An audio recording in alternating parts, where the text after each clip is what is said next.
dalam mengenang wajahnya Rasulullah, mengenang jasanya Rasulullah. Assalamualaikum warahmatullahi wabarakatuh.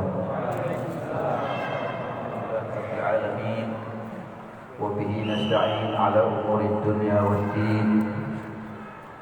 Wassalatu wassalamu ala asyrafil anbiya'i wal mursalin sayyidina Muhammad wa ala alihi wa sahbihi ajma'in.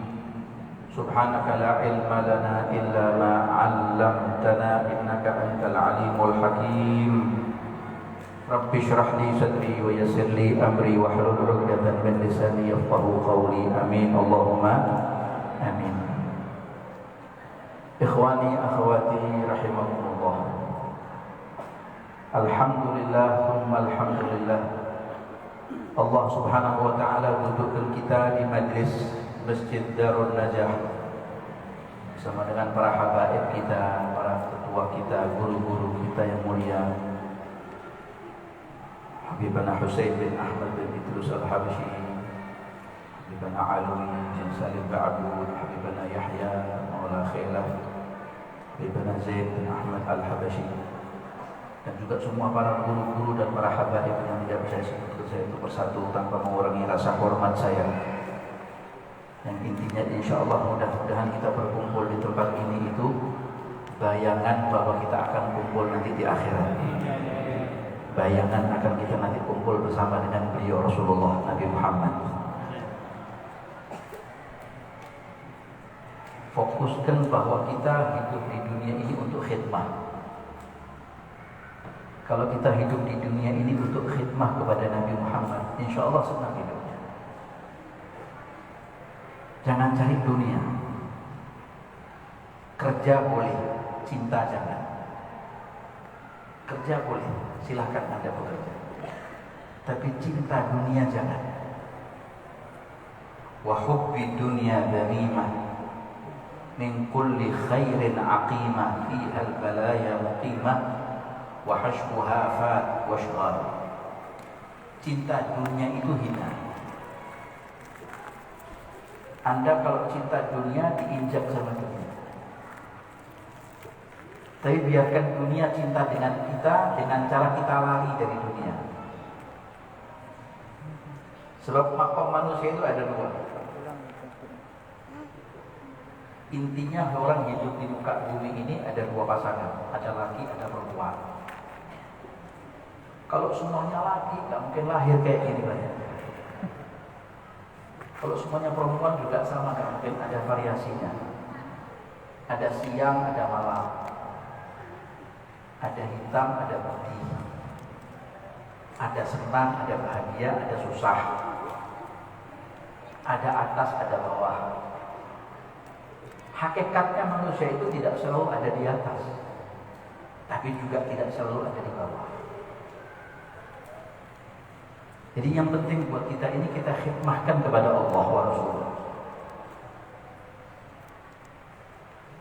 Anda lihat siapa sekarang Sayyidi Al-Habib Husain saja. Gurunya Al-Habib Taufik. Habib Taufik gak kerja.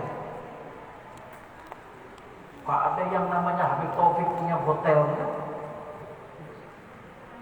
Habib Umar bin Habib, saya punya guru, gak punya Pertamina kan?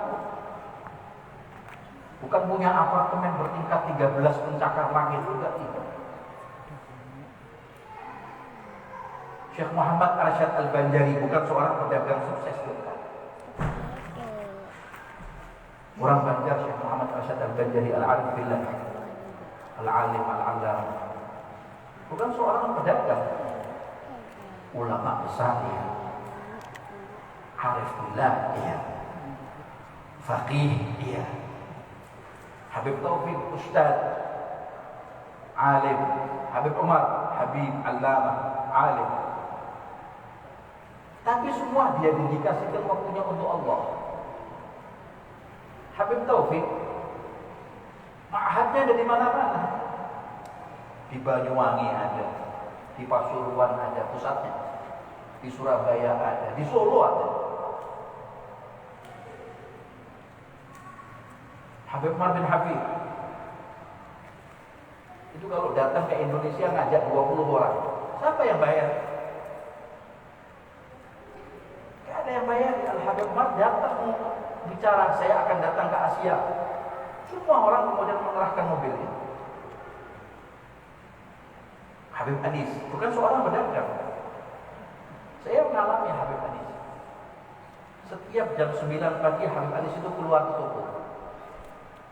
Di toko dia juali orang. Duduk di toko bawa tasbih. Ngaji Quran. Abah guru. Bukan pedagang. Duduk di musola Allah. Imam masjid, imam musholanya. Tiap malam Jumat atau malam Senin yang mengadakan maulid, qiraah, tahlil, taklim, harus tadris setiap hari. Kalau seorang pedagang, alim, muallim, mursyid, tapi semua dia khidmahkan kepada Allah sebagai pengabdi Allah. Kalau orang sudah sebagai pengabdi Allah Ta'ala, saya lihat sendiri. Saya punya guru Sayyidi Imam Al-Habib Abdul Ghadir bin Ahmad, sudah meninggal wafat. Alim, wali Allah. Bukan seorang pedagang. Tapi kalau beliau keluar rumah, 10 mobil itu semuanya berderetan. 10 mobil. Habib, mobil saya Beb, pakai Beb. Habib, mobil saya Beb, bagus Beb, pakai Beb. Habib, mobil saya bagus, wangi baunya. Habib, bukan jangan wangi mobil saya, bagus, wangi, kursinya empuk. Yang lain, Habib, bukan cuma empuk, Habib punya saya mobilnya bagus, wangi, empuk, jalannya kalau keluar jalan itu tidak kerasa. Pakai Habib mobil saya. Pedagang, bukan pedagang, tapi mobilnya 10. Khidmah kepada Allah. Abdikan hati kita kepada Allah. Makanya kalau kita sudah lihat mereka para alim ulama begini, ikuti mereka dengan tidak membeda-bedakan ulama yang satu dengan ulama yang lain. Ittaqu zallatal alim, kata Rasulullah. Hati-hati kalian akan kesalahan orang alim. Gak boleh mencerca orang alim, siapapun dia. Sudah bersihkan hati kita. Gak usah urusan politik, gak usah urusan ekonomi, gak usah. Dunia ini panjenengan pian mau pikir atau pian gak mau pikir, hasilnya sama.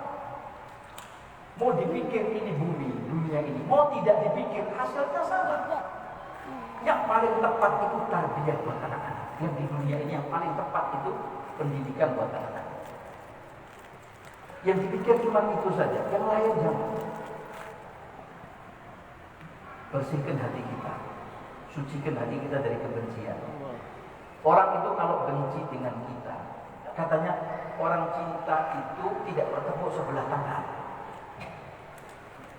Anda lihat kalau suami istri itu cuma yang cinta suaminya saja, istrinya nggak cinta, mesti dia akan bertengkar tiap hari. Nanti kadang-kadang tehnya dikasih garam, ya enggak? Nanti kadang-kadang juga kalau makanannya juga nanti diulek, sambalnya juga satu mangkok. Suaminya mencret-mencret, istrinya doa, ya Allah matikan suami saya. Karena tidak ada harmonisasi, tidak ada keserasian antara suami dengan istri, anak dengan bapak. Coba kita baca fenomena kehidupan kita di rumah tangga kita masing-masing. Apakah rumah tangga kita kayak Rasulullah? Belum tentu. Yang jadi pertanyaan besar buat kita, Rasulullah itu apakah juga mengalami rumah tangga kayak kita, Bin? Iya. Rasulullah itu apakah juga dimusuhi sama orang-orang Bin? Iya. Bukan cuma dimusuhi, mau dibunuh. Bahkan diusir dari negeri kampung halamannya sendiri ke Madinah. Diusir Nabi Muhammad dari Mekah. Tapi yang hebat pada Nabi Muhammad itu apa? Sikapnya. Satu saat seorang istri Rasulullah melihat Nabi Muhammad itu minum madu di rumah salah seorang istri yang lain. Ini saya nggak ngajari poligami. Saya bela ibu-ibu di sini. Tapi kalau saya nggak bela ibu-ibu, keluar saya dibalang sandal sama ibu-ibu. Ini pengalaman ya katanya. Ini subhanallah, Rasulullah SAW ini minum madu di salah rumah salah seorang istrinya. Dilihat oleh istri yang lain, Rasul minum madu. Pulang Rasulullah. Begitu pulang Rasulullah, setiap saat kalau Rasulullah itu pulang, itu istri yang paling selalu berpaling muka kepada Rasulullah. Rasul datang, assalamualaikum, waalaikumsalam. Pernah tidak istri kita kayak gitu? Sore beb, nanti itu. Kalau memang istrinya pelihan itu sering seperti ini, juga sikapi seperti Rasulullah. Rasul masuk ke rumahnya, istrinya balik muka. Keluar Rasulullah, masuk lagi, balik muka lagi. 3 hari berturut-turut, kalau tidak salah atau 2 hari, Rasul pun kemudian mengatakan, hati saya juga sakit kalau istri saya berpaling muka dari saya. Manusia Rasulullah, gak kepingin disakiti oleh istrinya, manusiawi hatinya. Beliau itu bashar lakal bashar, wa nuran hayyiral afkara zuhuruhu wa bahar. Manusia tapi bukan seperti manusia biasa. Innama ana basyarum mithlukum. Jangan berhenti di sini. Yuha ilayya.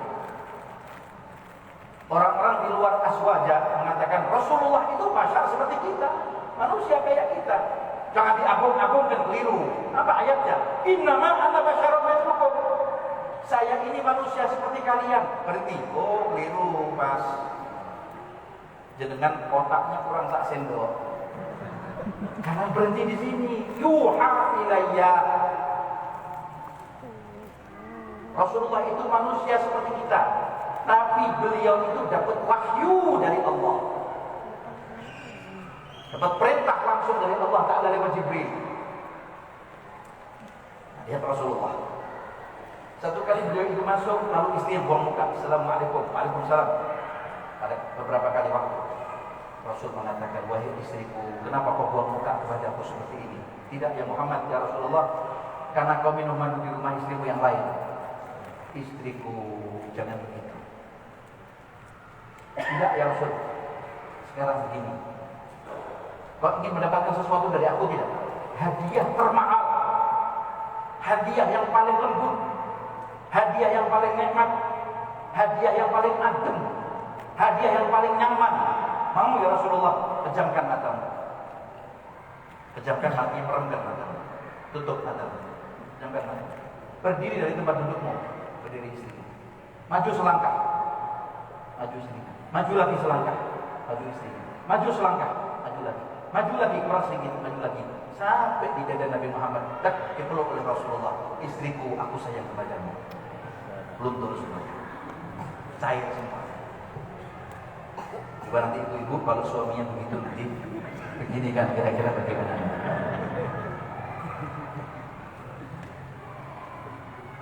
Sikap Nabi Muhammad ini yang mahal. Khidmah kita kepada Allah wa Rasul. Khidmahkan kita kepada Allah dan Rasulnya di dalam segala hal. Bantu anak-anak kita yang kecil-kecil ini untuk ada di madrasah. Masukkan madrasahnya Habib Hussein, Habib Alwi. Masukkan madrasahnya Habib Taufik atau Dalwa. Masukkan madrasahnya di Ibnul Amin Pamangkeh atau di Martapura, itu namanya apa? Darussalam. Masukkan supaya anak-anaknya jadi ulama. Bangga orang tuanya. Begitu orang tuanya mati, anaknya baca Yasin di atas kuburan. Yasin wal Qur'anil Hakim innaka laminal mursalin ala siratin mustaqim. Orang tuanya, ya Allah, merdunya suara anakku di kuburnya. Orang tuanya dengar. Ma anta bimusmi'in, kata Al-Quran. Engkau memang tidak bisa mendengar apa yang ada di dalam kuburan, tapi mereka hidup. Wala tahsabanna alladziina qutilu fi sabilillahi amwatan bal ahya'un 'inda rabbihim yurzaqun. Tapi kalau anaknya nggak bisa ngaji, dia ngaji HP. Datang ke kuburan bapaknya atau ayahnya, ayah, abah, maaf ya bah, nggak hafal Yasin bang, ini bang ada Sudesi bang, Yasin Hafifah dengan kenyal abang ya Allah melongso bapak, kok nggak ngaji kau nak, katanya, kok Quran yang ngaji adalah HP, kok bukan anaknya. Jangan biasakan anak-anak kita bodoh dengan agama, tapi jangan bodoh dengan dunia. Orang mukmin itu tidak boleh bodoh. Harus belajar matematika. Harus, kenapa belajar matematika? Karena akan ada ilmu faraid, ilmu warisan. Ibu dapat berapa? Suami dapat berapa kalau istrinya mati? Istri dapat berapa kalau suaminya mati? Kalau dia punya anak atau nggak punya anak? Itu kan pakai matematika semua. Belajar ilmu yang namanya eksak hisab, tidak apa-apa. Belajar ilmu agama prioritaskan. Agama itu prioritaskan. Nomor satu agama, fikih, tauhid, fikih, Al-Quran, hadis, nahwu wa sharaf dan lain sebagainya. Ajarkan anak-anak kita. Ini penting di dalam kehidupan fenomena saat ini saya terus bersyukur. Kok ada orang satu dengan yang lain ini membeda-bedakan antara alim dengan alim? Gak boleh. Kita belum di levelnya ulama, gak boleh bedakan fulan dengan fulan. Kotor hati kita ini kalau masih bedakan orang dengan orang. Fulan itu gak baik, yang gak baik itu kamu. Al-mu'min mir'atul mu'min. Sebetulnya cinta itu tidak bertepuk sebelah tangan. Kebencian juga tidak bertepuk sebelah tangan. Anda cinta dengan seseorang karena dia juga cinta dengan saya. Saya cinta dengan Habib Husin demi Allah. Tapi karena Habib Husin cinta dengan saya. Kalau al-arwahu junudun mujannadah, ma ta'arafa min hakhtalaf wa ma tanakara min hakhtalaf. Roh itu satu soft, seperti tentara yang saling mengenal di dunianya dia mengenal. Jadi kita dulu, ikhwani, sebelum kita hidup di dunia ini, kita sudah dikenalkan sama Allah di alam roh. Manusia itu hakikatnya ada 5 alam. Coba baca di kitab Sabilul Idzikar bima yamurru minal insani minal a'mal. Ini dikarang oleh Imam Haddad. Manusia itu hakikatnya ada 5 umur. Ada 5 fase dalam hidup. Fase pertama alam roh. Di alam itu kita belum tercipta. Di alam roh. Di sulbi bapak kita gitu. Di alam roh. Di sana kadang-kadang kita di dunia ini kita melihat ini kok pernah saya lihat ya. Demi Allah saya pernah duduk dengan Habib Husin, dengan Habib Zaid, dengan Habib Habib duduk di sini tadi. Saya lihat saya kok pernah duduk di tempat ini. Cuman gimana? Mau ke Kuala Lumpur ini baru pertama kali saya. Kapan ketemunya? Di alam roh. Dulu itu alam ada di alam. Jadi saya mengenal Anda mengenal saya.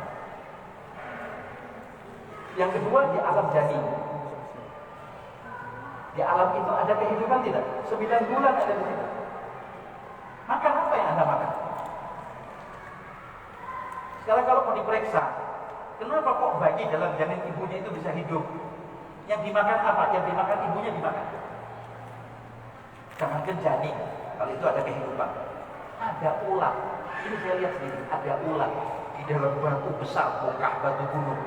Dipecah itu batu. Pecah itu. Ada ulat. Kata Nabi Allah Dawud alaihissalam, wahai ulat, labbaik wa sa'daik. Ulat itu bisa bicara. Kaget terkejut Nabi Allah Dawud. Kenapa kok bisa bicara? Antaqani Allah Ta'ala bilisanin fasihah. Allah memberikan kepada aku kemampuan untuk berbahasa dengan bahasa yang fasih. Ulat bisa bicara dengan bahasa Arab. Labbaik wa sa'daik ya Nabi Allah. Wahai ulat, kau hidup di dalam batu yang tertutup. Siapa yang kasih makan kamu? Allah. Batu. Allah yang kasih makan. Jadi khidmatkan kita kepada Allah, gak mungkin ditinggal. Allah mencipta kita, gak mungkin Allah akan tinggalkan kita. Yang kedua adalah kita kenalkan kepada Nabi Muhammad. Utama-utamanya adalah Rasulullah. Sebelum kita mengenal segala sesuatu, sebelum kita mengenal tentara dan para pahlawan, kenalkan sejatinya pahlawan yang para pahlawan. mahkotanya sejarah adalah mahkotanya Nabi Muhammad. Sejarah Nabi Muhammad ini mahkota sejarah.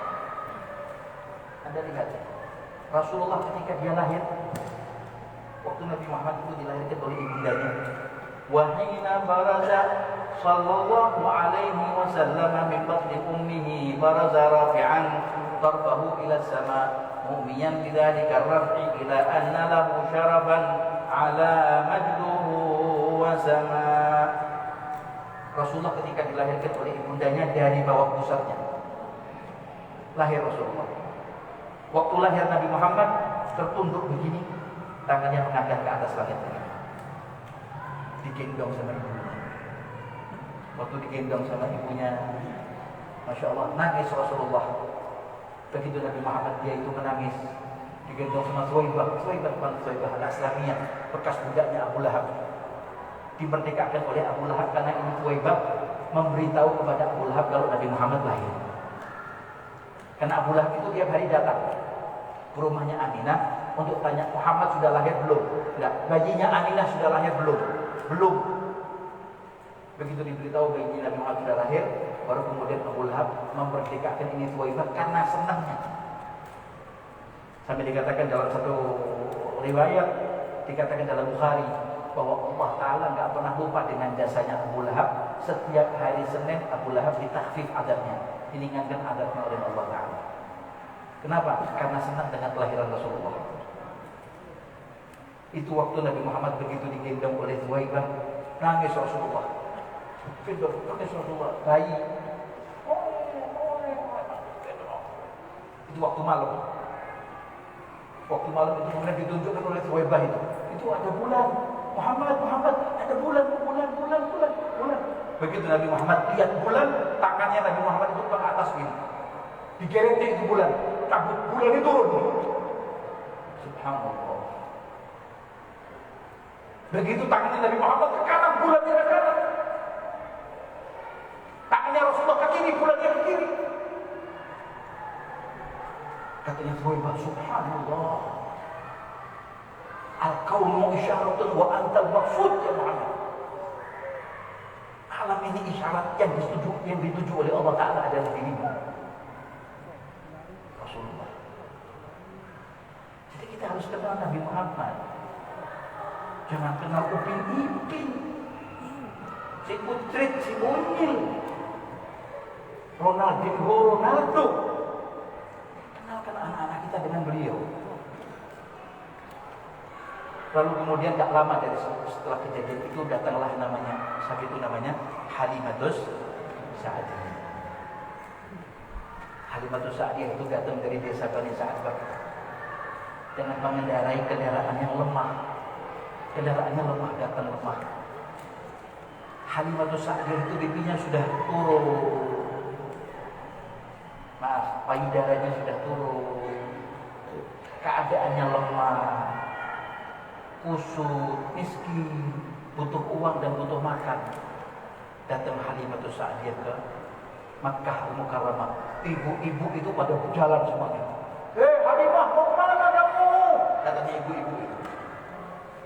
Katanya Halimah, aku ingin ngambil bayi yang ada di kota Makkah.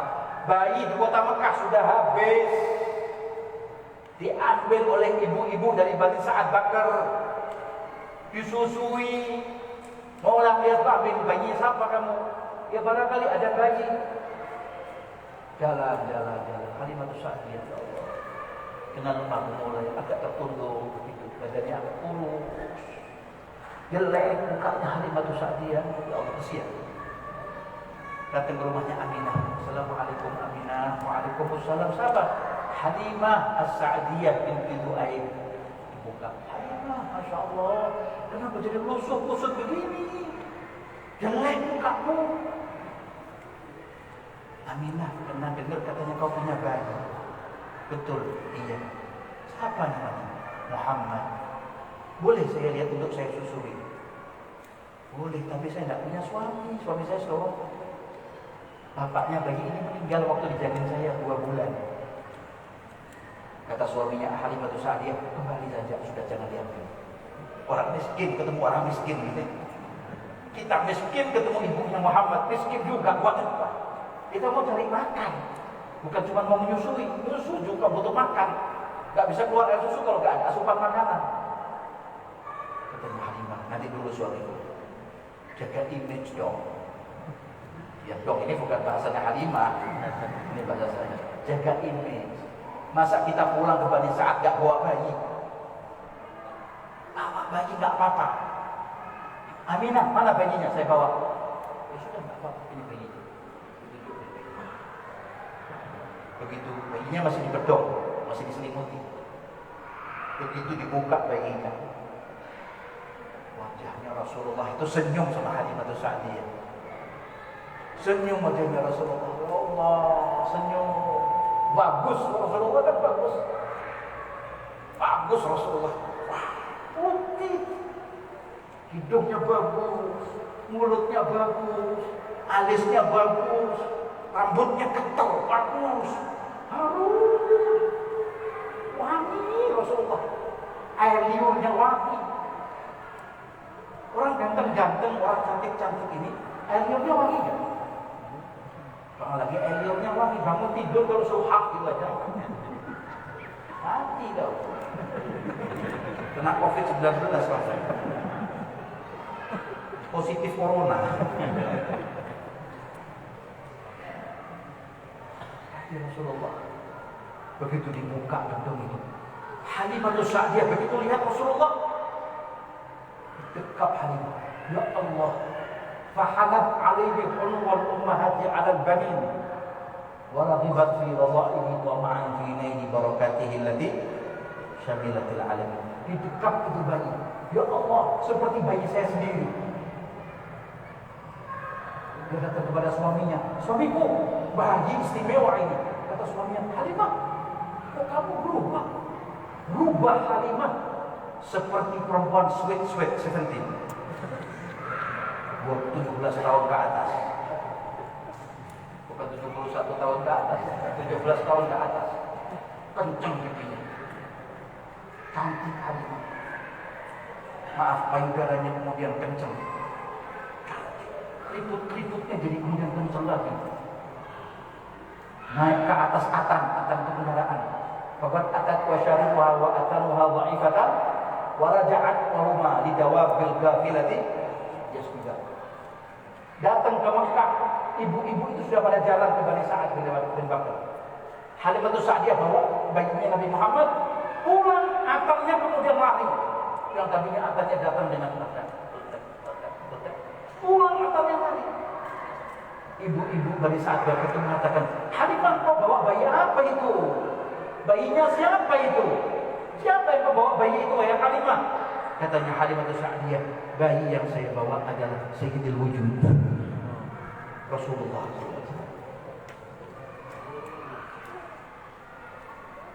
Jadi penting untuk kita ini untuk kenal kepada Nabi Muhammad. Tak kenal maka tak sayang. Mulai sekarang dikenalkan. Mengenalkan kita kepada Nabi Muhammad, ya harus kenal dengan ulamanya. Kenal dengan ulama, jangan cinta dunia. Intinya itu. Maka ikhwan yang dimuliakan oleh Allah Subhanahu wa taala. Di zaman Habib Ali Habsyi, ada sedikit cerita ya.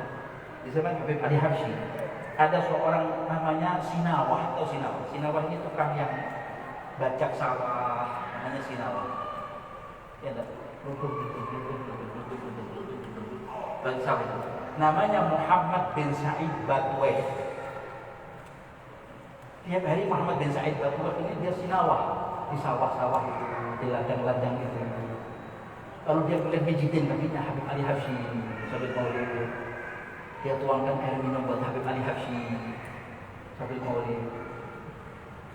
Tak lama Habib Ali ini datang surat dari Mesir, datang ke pangkuan Habib Ali Habsyi dengan mengatakan, ulang tukang sapunya Mesir lebih alim daripada ulama Hadramaut.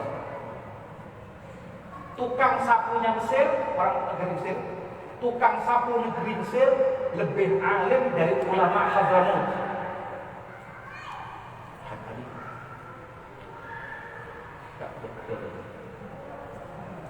Kok beda-bedakan ulama ini? Tak benar ini. Hasilnya kalau orang suka beda-bedakan ulama, akhirnya sholatnya kasar-kasir.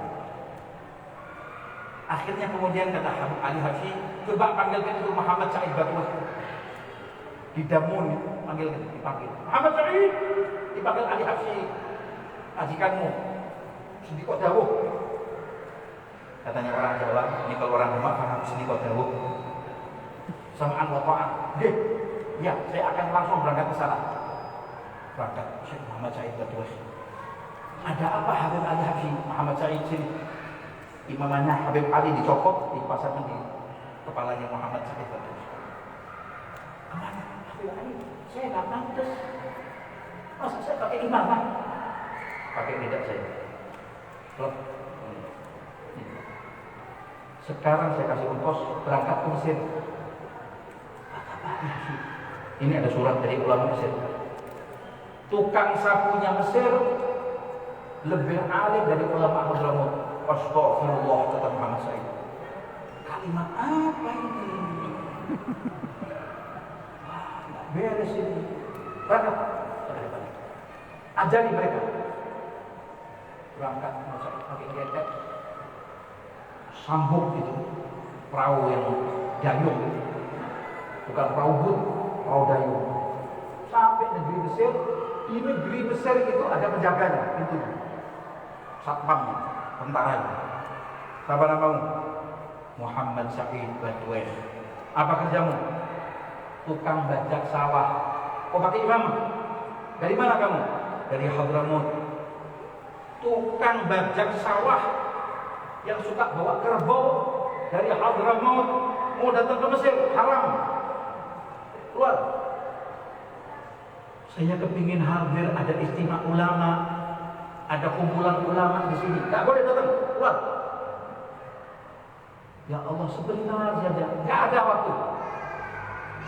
Akhirnya berdebat, akhirnya masuk juga. Karena Muhammad Said Batwas ini orang pintar. Khatibnya Habib Ali Habsyi. Akhirnya masuk. Begitu masuk ke negeri Mesir, ada istimewa ulama di aula, balkon begitu besar. Di ballroom, ulama Syria, ulama Irak, ulama Iran, ulama dari mana-mana hadir di tempat itu. Muhammad Said Batwas datang. Ulama-ulama ini siapa ini? Petani. Dia petani, saya nelayan. Duduk. Tengok sini. Ulama-ulama itu tengah mencari sesuatu fatwa. Kepet. Hampir 1 jam cari fatwa. Katanya Muhammad Said Batwas, yang dicari apa? Yang pian cari ini apa?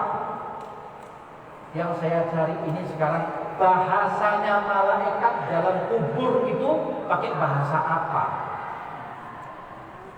Bahasa Arabkah? Bahasa Suryanikah? Bahasa Ibranikah? Kalau bahasa Arab kita tahu man rabbuka, man nabiyuka, man imamuka, man qibatuka, wa man ibaduka. Bahasa Arab. Kalau bahasa Suryani dan bahasa Ibraninya apa? Itu yang kami cari. Kalau itu kecil,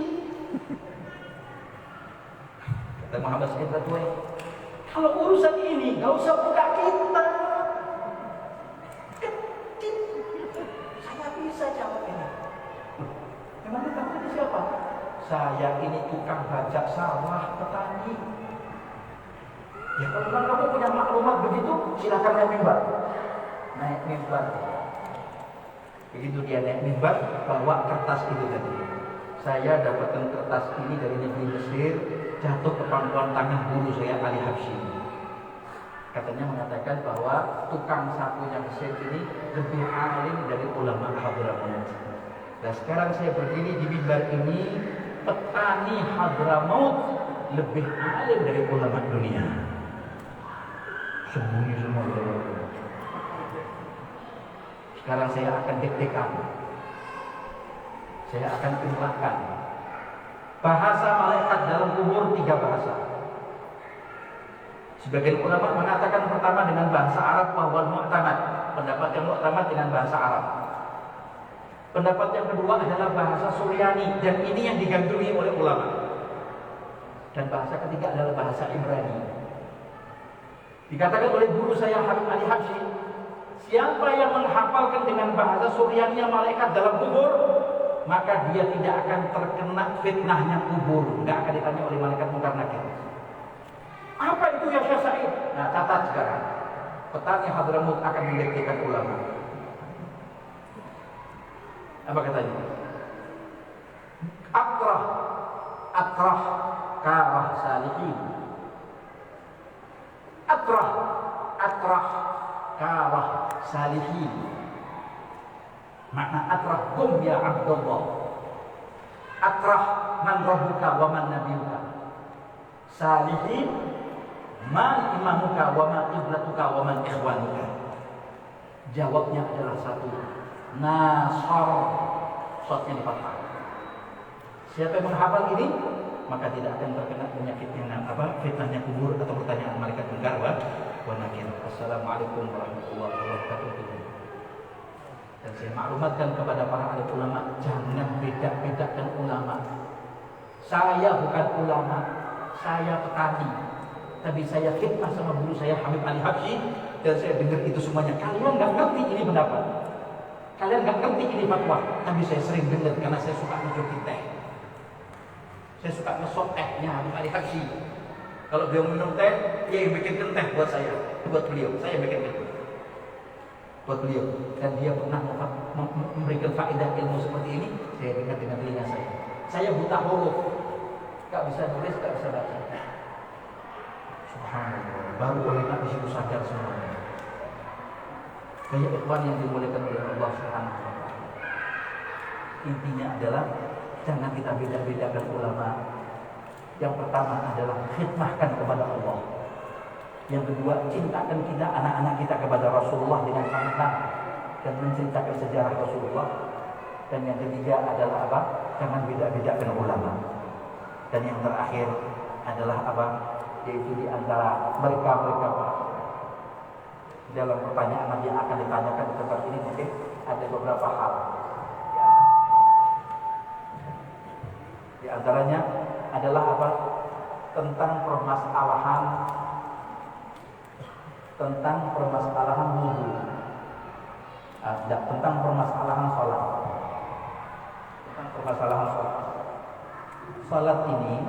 Sholat orang kalau mau sholat itu ketika dia datang ke tempat sholat begini, jangan langsung takbiratul ihram.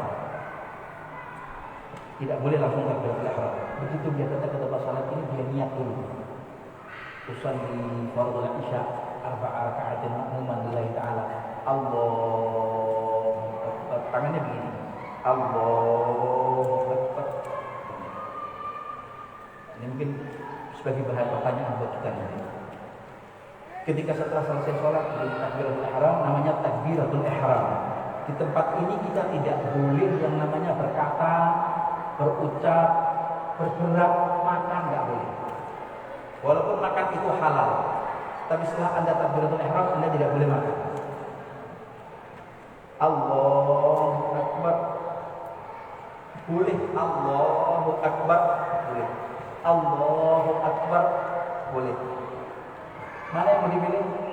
Kalau saya lihat guru saya, saat takbiratul ihram, Allahu Akbar. Gini. Jadi selesai Allahu Akbar. Boleh begini supaya semua ruas dari ini menghadap kiblat. Boleh begini. Tapi tangan antara merenggang dan antara merapat, antara itu. Allahu Akbar. Begini. Agak sedikit ke kiri. Jangan ke kiri betul. Bismillahirrahmanirrahim. Sedikit. Bacaan pertama adalah basmalah dan dengan Al-Fatihah. Jangan tidak baca basmalah. Dalam mazhab Syafi'i hukum membaca bismillahnya wajib. Dalam mazhab yang lain mengatakan boleh dan mengatakan makruh. Tapi dalam mazhab Syafi'i hukumnya wajib.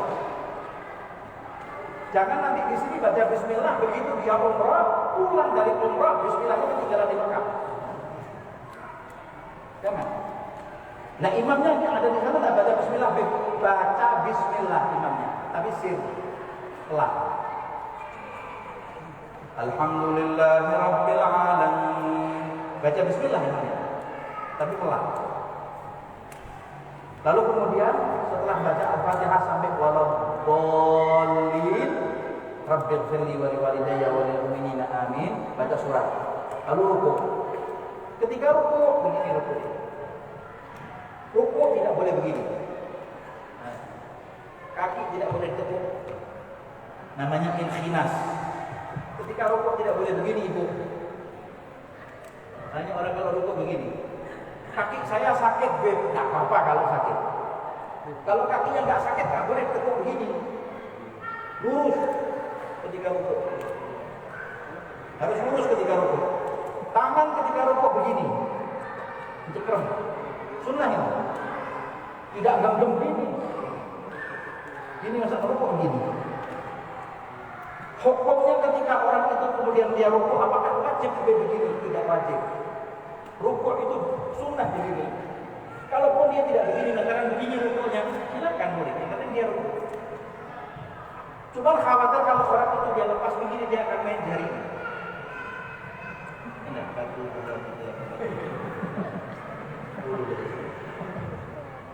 dia akan main jari. Jadi intinya dia kemudian begini ini supaya jari tangan ini tidak bergerak dan tidak beraktivitas yang lain. Lalu kemudian i'tidal, sami Allahu liman hamidah. Makmum sami Allahu liman hamidah, sama. Bukan imamnya sami Allahu liman hamidah, makmumnya rabbana lakal hamd, tidak. Dalam mazhab Syafi'i, imamnya sami Allahu liman hamidah, makmumnya sami Allahu liman hamidah. Kalau sholat subuh bunut, di rakaat kedua bunut. Cara bunutnya boleh begini, boleh begini. Boleh merapat begini, boleh begini, silakan. Yang penting adalah kunut. Tidak kunut, Beb, nggak masalah. Jangan gara-gara ini kunut, ini nggak kunut jadi bertengkar. Yang bermasalah yang tidak sholat subuh. Ini penting buat kita. Kunut. Allahumma hdina fi man hadayat, wa'afina fi man afait, tawallana fi man tawallait, sampai sallallahu ala sayyidina Muhammadin nabiyyi wa ala alihi wasallam. Lalu sujud. Ketika sujud yang jatuh adalah lututnya dulu. Allahu Akbar. Nah, begini. Baru kemudian dahinya. Ketika dahi, itu dahi tidak boleh tertutup, tidak boleh begini. Bagian ibu-ibu tidak boleh terkena yang namanya makromahnya, kemukenanya, dibuka. Tapi dibuka tidak boleh sampai ada yang namanya rambut yang keluar, yang nampak. Dan tidak boleh bagian ibu-ibu juga kadang-kadang kalau kemudian mukenanya itu lebar, mukenanya lebar begini. Lalu ketika dia sujud begini, mukenanya dibuka. Lalu kemudian begini dan buka ini, ya, dia sujud di atas mukenanya. Itu sujudnya tidak sah. Sama seperti lidah saya, selendang saya. Kalau selendang saya panjang begini, saya sujud di atas selendang yang saya pakai begini, tidak sah. Kecuali kalau selendang saya lepas, begini. Tidak masalah. Selama selendang itu masih ada di pundak saya begini, lalu saya sujud di atas selendang saya, tidak sah sujudnya. Sama seperti juga ibu-ibu. Kalau ibu-ibu sekarang mukenanya lebar, ketika sujud dibuka mukenanya, sehingga dia sujud di atas mukenanya, tidak sah sujudnya. Itu penting buat kita. Lalu duduk rabbighfirli warhamni wajburni warfa'ni warzuqni wahdini wa'afini wa'fu anni. Di dalam sholat itu ada minta rezeki enggak? Rabbighfirli warhamni wajburni warfa'ni warzuqni. Rezekikan kepada aku, wahdini wa'afini wa'fu anni. Terakhir kemudian tasyahud dan akhirnya kemudian salam. Setelah itu wajib dan disunahkan, sangat dianjurkan kita untuk berdoa kepada Allah Ta'ala. Nah, dikatakan bahwa doa setelah selesai sholat adalah dakwah mustajabah atau doa mustajab adalah doa setelah selesai sholat. Insya Allah mudah-mudahan dalam kesempatan yang baik ini, insya Allah di sini akan banyak asatidz yang bisa menjawab untuk pertanyaan yang akan kita berikan. Insya Allah mudah-mudahan yang sedikit dan 10 menit ini sebelum kita sholat isya atau setelah selesai sholat isya akan dibuka tanya jawab dan akan dipandu oleh Habibana Husain bin Ahmad Al-Harisi. Alaihi wa sallam.